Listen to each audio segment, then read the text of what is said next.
तंबाखू विरोधी दिवस म्हणजे नो टोबॅको डे म्हणून आपण जगभरामध्ये साजरा करतो. त्यानिमित्ताने मी तुम्हाला काही गोष्टी सांगू इच्छिते. आपण बघतो की युवा पिढी ही देशाची मालमत्ता असते. The wealth of the country is the youth of the country असं म्हटलं जातं.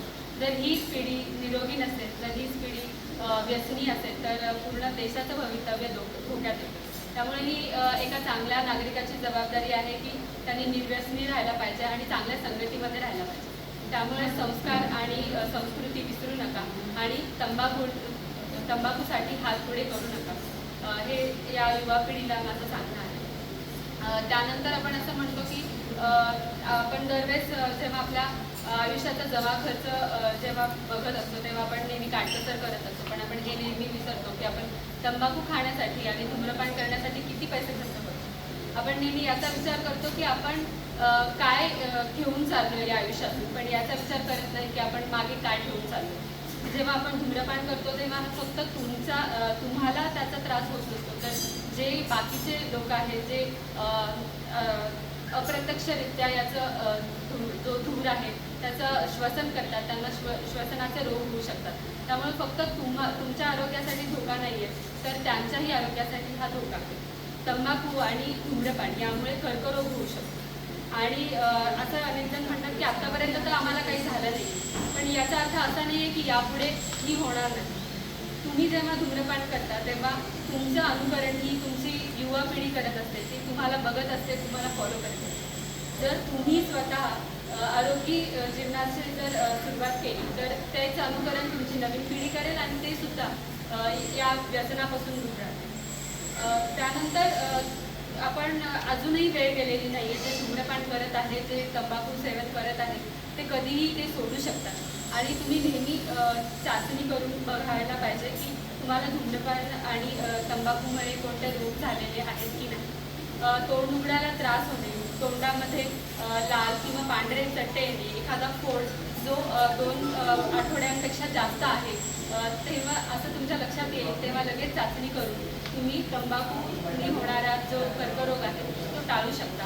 वेळीच चाचणी करा आणि तंबाखूला नाही म्हणा, हे त्याचं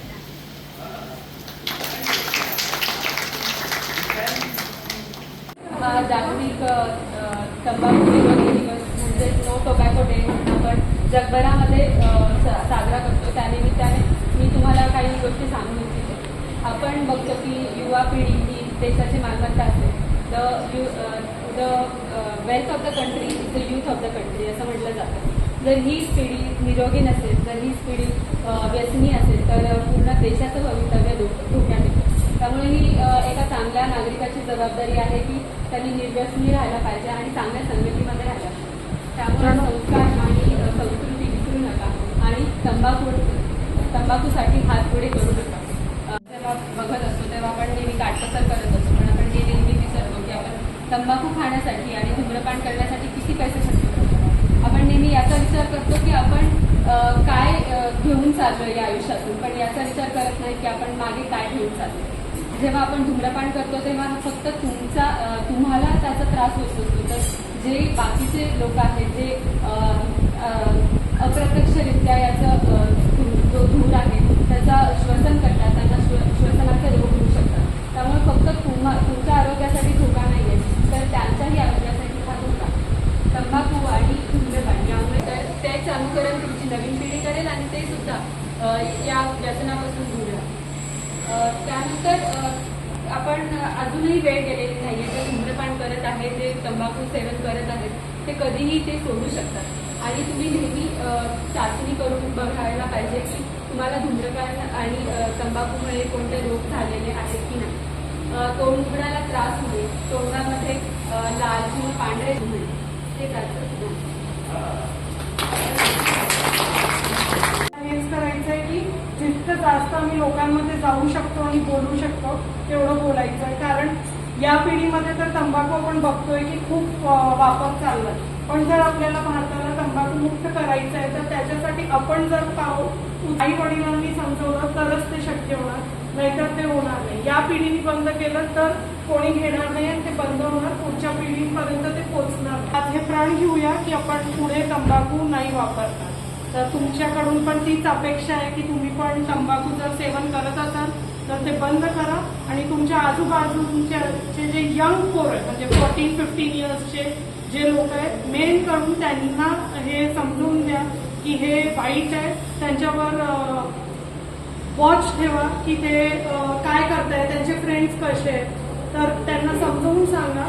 तर आपण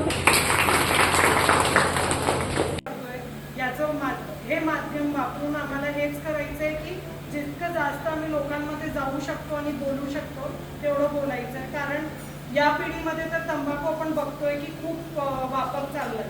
पण जर आपल्याला भारताला तंबाखू मुक्त करायचं आहे तर त्याच्यासाठी आपण जर पाऊल उचलले म्हणजे आजी आजोबांनी समजवलं, आई वडिलांनी समजवलं तरच ते शक्य होणार, नाहीतर ते होणार नाही. या पिढीने बंद केलं तर कोणी घेणार नाही आणि ते बंद होणार, पुढच्या पिढींपर्यंत ते पोचणार नाही. नाहीतर जर आपण त्यांच्याहून लपून चपून करत राहिलो तर हे कधीच ही सायकल बंद होणार नाही आणि भारत प्रगतीकडे जाणार नाही. तर आपण आज हे प्रण घेऊया की आपण पुढे तंबाखू नाही वापरणार.